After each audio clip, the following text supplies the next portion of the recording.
Berfirmanlah Tuhan kepada Musa dan Harun di tanah Mesir. Bulan ini akan menjadi permulaan segala bulan bagimu. Bulan yang pertama bagimu tiap-tiap tahun. Katakanlah kepada segenap umat Israel, pada tanggal 10 bulan ini, hendaklah diambil seekor anak domba oleh kamu masing-masing menurut kaum keluarga. Seekor anak domba untuk tiap rumah tangga. Tetapi jika rumah tangga itu terlalu sedikit jumlah anggotanya untuk menghabiskan seekor anak domba, maka hendaklah ia bersama dengan tetangga yang terdekat mengambil seekor menurut jumlah jiwa. Tentang domba itu, kamu harus membuat perkiraan menurut keperluan tiap-tiap orang. Anak domba itu harus jantan, tidak bercacat, dan harus berumur 1 tahun. Kamu boleh mengambil domba, boleh juga kambing. Anak domba itu harus kamu kurung sampai tanggal 14 bulan ini. Lalu seluruh umat Israel yang berkumpul harus menyembelihnya pada senja hari. Darahnya harus diambil sedikit dan dioleskan pada kedua tiang pintu dan ambang atas dari rumah tempat orang-orang makan anak domba itu. Pada malam itu juga mereka harus memakan dagingnya yang dipanggang. Daging panggang itu harus mereka makan dengan roti yang tidak berarti dan sayuran pahit. Beginilah kamu harus memakannya. Pinggang berikat, kaki berkasut, dan dengan tongkat di tangannya. Hendaklah kamu memakannya cepat-cepat. Itulah Paskah bagi Tuhan. Sebab pada malam ini aku akan menjelajahi negeri Mesir dan membunuh semua anak sulung, baik anak sulung manusia maupun anak sulung hewan. Dan semua dewata Mesir akan kujatuhi hukuman. Akulah Tuhan. Adapun darah domba itu menjadi tanda bagimu pada rumah-rumah tempat kamu tinggal. Apabila aku melihat darah itu, maka aku akan melewati kamu. Jadi tidak akan ada tulah pemusnahan di tengah-tengah kamu pada saat aku menghukum negeri. Hari ini harus menjadi hari peringatan bagimu dan harus kamu rayakan sebagai hari raya bagi Tuhan turun-temurun. Demikianlah sabda Tuhan.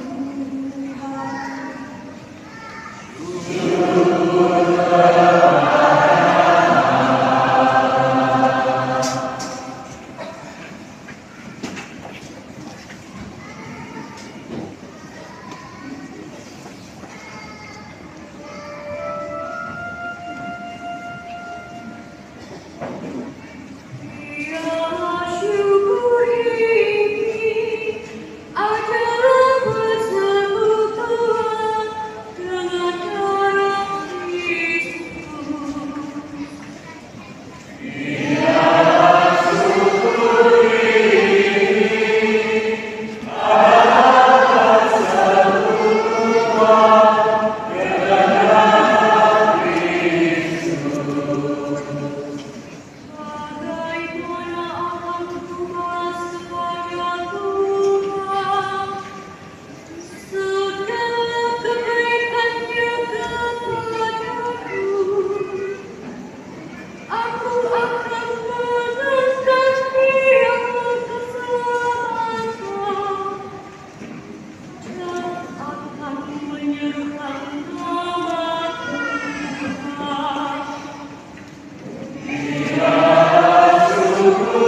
Sebelum hari raya Paskah mulai, Yesus telah tahu bahwa saatnya sudah tiba untuk pergi dari dunia ini kepada Bapa. Sebagaimana ia senantiasa mengasihi murid-muridnya, demikianlah sekarang ia mengasihi mereka sampai saat terakhir. Ketika mereka sedang makan bersama, Iblis telah membisikkan dalam hati Yudas Iskariot, anak Simon, rencana untuk mengkhianati Yesus. Yesus tahu bahwa Bapa telah menyerahkan segala sesuatu kepadanya dan bahwa ia datang dari Allah dan akan kembali kepada Allah. Lalu bangunlah Yesus dan menanggalkan pakaiannya. Ia mengambil selai kain lena dan mengikatnya pada pinggangnya.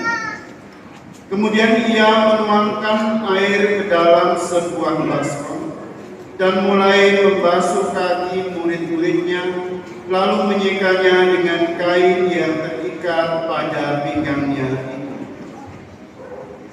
Lalu sampailah ia kepada Simon Petrus.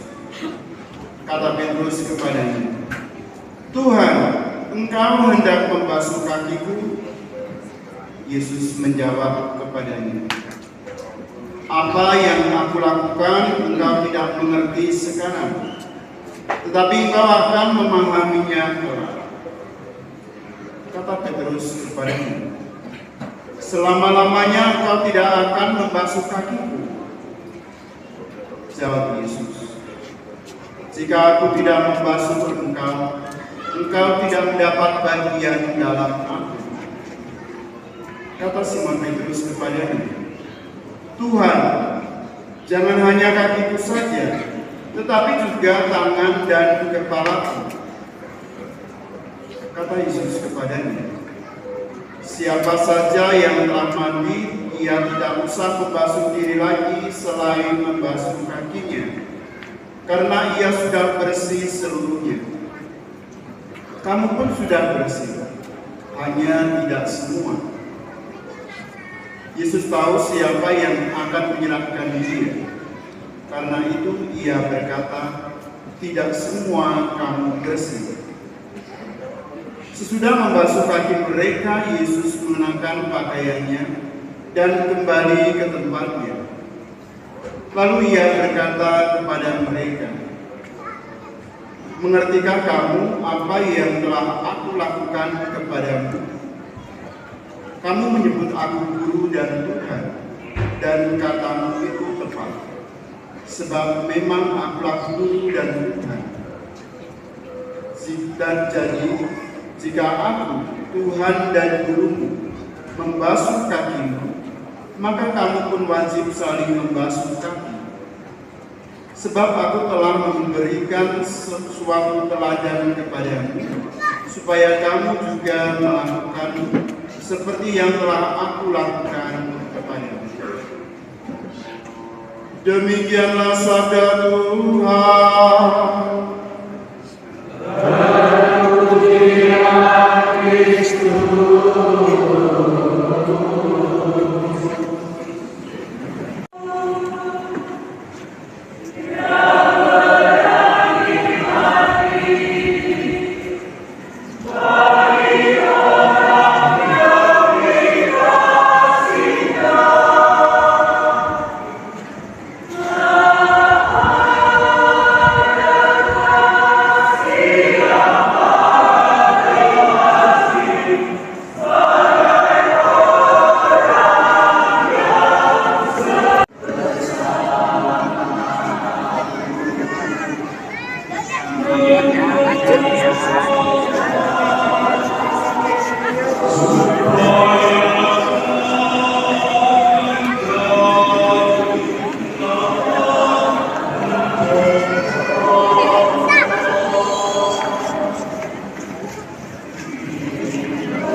Engkau